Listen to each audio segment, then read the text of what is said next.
ఖమ్మం జిల్లాలో వెనుకబడిన తరగతుల విద్యార్థుల అభ్యున్నతి కోసం బీసీ సంక్షేమ శాఖ అహర్నిశలకు కృషి చేస్తుందని బీసీ సంక్షేమాధికారిని కందుల జ్యోతి అన్నారు. జిల్లాలో ఉన్న బీసీ హాస్టల్తో పాటు బీసీ స్టడీ సెంటర్లలో విద్యార్థుల యొక్క ఉపాధి నాణ్యత ప్రమాణాలు పెంచేందుకు కృషి చేస్తున్నామని అన్నారు. త్వరలో డిజిటల్ ఎడ్యుకేషన్ సిస్టమ్ అమలు చేస్తున్నట్లు తెలిపారు.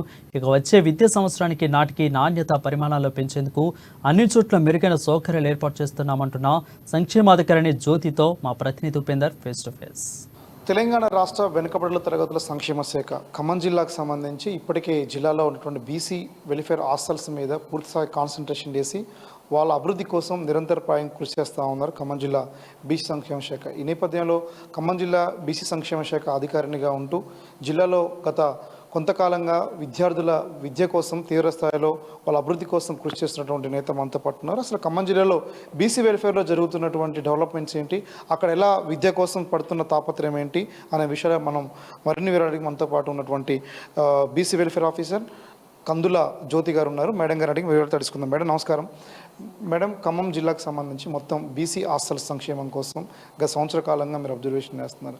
కొంత మెరుగైనటువంటి ఫలితాలు వస్తూ ఉన్నాయి, కొంత డెవలప్మెంట్ కనిపిస్తుందని చెప్పేసి కూడా తల్లిదండ్రుల అభిప్రాయం వ్యక్తం అవుతుంది. ఈ నేపథ్యంలో దీనికోసం మీరు చేసినటువంటి కృషి ఏంటి, అసలు కొత్తగా ఎటువంటి కార్యాచరణ రూపొందిస్తున్నారు వీళ్ళ విద్య కోసం? థ్యాంక్ యూ అండి, మంచి ప్రశ్న అడిగారు. ఈ తెలంగాణ రాష్ట్ర ప్రభుత్వం మన వెనుకబడిన తరగతుల సంక్షేమం కోసం అనేకమైనటువంటి ప్రత్యేక కార్యక్రమాలు రూపొందిస్తున్నది. దాని నేపథ్యంలోనే మన వెనుకబడిన తరగతుల సంక్షేమ వసతి గృహాలు కూడా నిర్వహిస్తున్నాము. ఈ వసతి గృహాల్లో దాదాపుగా మన జిల్లాలో 33 హాస్టల్స్ ఉన్నాయండి. అందులో 22 ప్రీ మెట్రిక్ హాస్టల్స్, 11 వచ్చేసి పోస్ట్ మెట్రిక్ హాస్టల్స్ ఉన్నాయి. ఇందులో దాదాపుగా 3500 మంది పిల్లలు మనకి వసతి కల్పిస్తున్నాము. ఉండేటటువంటి అందరి విద్యార్థులకు కూడా నోట్ పుస్తకాలు, అదేవిధంగా 4 జతల యూనిఫామ్స్, మంచి మెను, ప్రతిరోజు గుడ్డు, అదేవిధంగా వాళ్ళకి కావాల్సినటువంటి ఆట వస్తువులు, లైబ్రరీ పుస్తకాలు, ఈ విధంగా అన్ని విద్యార్థి సంపూర్ణమైనటువంటి విజ్ఞానం అందించే విధంగా నేడు వసతి గృహాలను మేము తీర్చిదిద్దుకొని ఉన్నామండి. ఇక్కడ వచ్చినటువంటి ప్రతి విద్యార్థి కూడా ఒక ఉన్నతమైనటువంటి విద్యార్థిగా కాకుండా ఒక ఉద్యోగార్థిగా కూడా వెళ్ళే విధంగా మన స్టడీ సర్కిల్స్ ద్వారా కూడా వారికి ఉచితమైనటువంటి శిక్షణ అందిస్తున్నాము.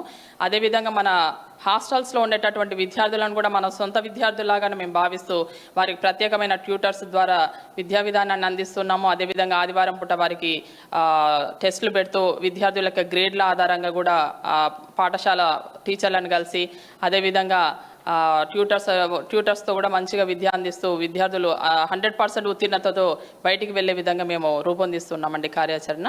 అంటే ప్రధానంగా ఖమ్మం జిల్లాకు సంబంధించి మొత్తం హాస్టల్స్లలో దాదాపు ఎస్సీ ఎస్టీ వెల్ఫేర్ హాస్టల్స్తో పోల్చుకుంటే బీసీ వెల్ఫేర్ హాస్టల్కి సంబంధించి బాగా ఎక్కువ శాతం రెంటు ప్రాంతంలో నడుస్తున్నాయి, అంటే 2 బిల్డింగ్లో నిర్వహిస్తున్నటువంటి ఆరోపణలు ఉన్నాయి. మేడం, ఇప్పుడు ఉన్న పాత బిల్డింగ్స్ కూడా బీసీ వాళ్ళు కొత్తగా శాంక్షన్ కాలేదని అన్నారు. కొత్తగా ప్రభుత్వం ఏమన్నా ఖమ్మం జిల్లాకి హాస్టల్స్ శాంక్షన్ కావచ్చు, కొత్త బిల్డింగ్ శాంక్షనింగ్ కానీ ఏమైనా చేసిందా? దీనికి మేము ప్రత్యేకంగా మన జిల్లా కలెక్టర్ గారికి ధన్యవాదాలు తెలియజేసుకుంటున్నామండి.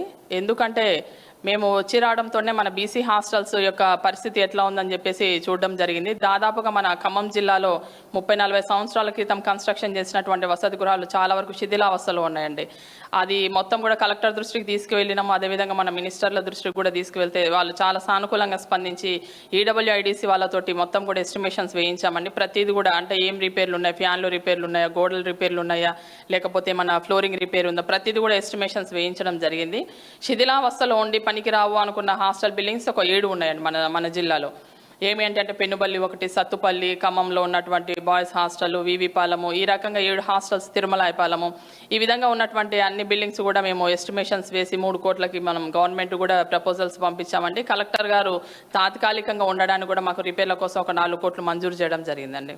అంటే ప్రధానంగా అంటే ఖమ్మం జిల్లాలో ఉంటే మొత్తం విద్యార్థులు ఎంతమంది ఉన్నారు? ఇందులో గర్ల్స్ బాయ్స్ వేరియేషన్స్తో పాటు గర్ల్స్కి సంబంధించినటువంటి కొంత మెస్ ఛార్జీలు అంటే వీళ్ళకి కాస్మోటిక్ ఛార్జీలు కొంత పెండింగ్లో ఉన్నటువంటి కొంత ఉంది. వీటి ఎప్పుడు శాంక్షనింగ్ చేసే అవకాశం ఉంది. దీంతోపాటు కొంత మెనూ ఇంప్లిమెంటేషన్స్ కొంత అక్కడక్కడ జరగట్లేదు, కొంత బడ్జెట్ కూడా చాలా పెండింగ్లో ఉన్నటువంటి నేపథ్యంలో ఇవి అన్నీ సరిచేయడం కోసం ఎటువంటి ప్రణాళిక రూపొందించారు ఖమ్మం జిల్లా నుండి?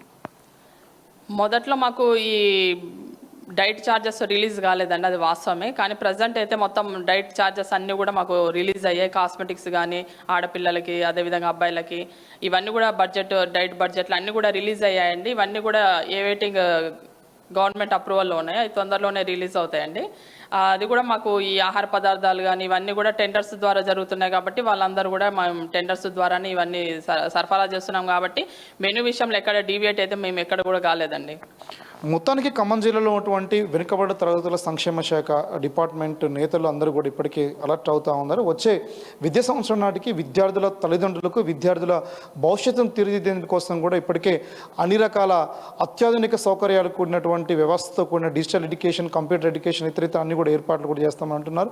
ఎక్కడైతే జిల్లాలో శిథిలావస్థలో ఉన్న బిల్డింగ్స్ని ఇప్పటికే డిస్మెంటల్స్ కొని చేసాం, కొత్త బిల్డింగ్స్ ప్రభుత్వానికి కూడా ప్రపోజల్ పంపించాం. ఎన్ని శాంక్షన్ అయినా సరే నిర్మాణాన్ని కూడా వేగవంతం చేసి విద్యార్థులు ఎటువంటి అసౌకర్యం లేకోకుండా వాళ్ళ యొక్క విద్య కోసం, అలాగే నిరుద్యోగులకు ఉద్యోగ అవకాశాల కోసం కూడా ఖమ్మం జిల్లా వ్యాప్తంగా కూడా కోఆర్డినేషన్తో కూడా అటు బీసీ వెల్ఫేర్ ఆఫీస్తో పాటు డిపార్ట్మెంట్తో పాటు మరోవైపు స్టడీ సెంటర్ కూడా అందరూ కూడా కలిసిగా ఈ ఖమ్మం జిల్లాలో ఉన్నటువంటి బీసీ విద్యార్థుల అభ్యున్నతి కోసం కలిసి కృషి చేస్తూ ఉన్నాం. దీనికి తల్లిదండ్రులు కూడా సహకరించాలని చెప్పేసి అనేటువంటిది కూడా ప్రధానంగా జిల్లాలో ఉన్నటువంటి నేతలందరూ కూడా జిల్లా డిపార్ట్మెంట్ బీసీ వెల్ఫేర్ డిపార్ట్మెంట్ జిల్లా అధికారిని జ్యోతి గారు మనతో పాటు చెప్తున్నారు. ఇది ఖమ్మంలో ఉన్నటువంటి తాజా పరిస్థితి. కెమెరా పర్సన్ హరితో ఉపేందర్, ఏఎన్ఎన్ న్యూస్ ఖమ్మం నుండి.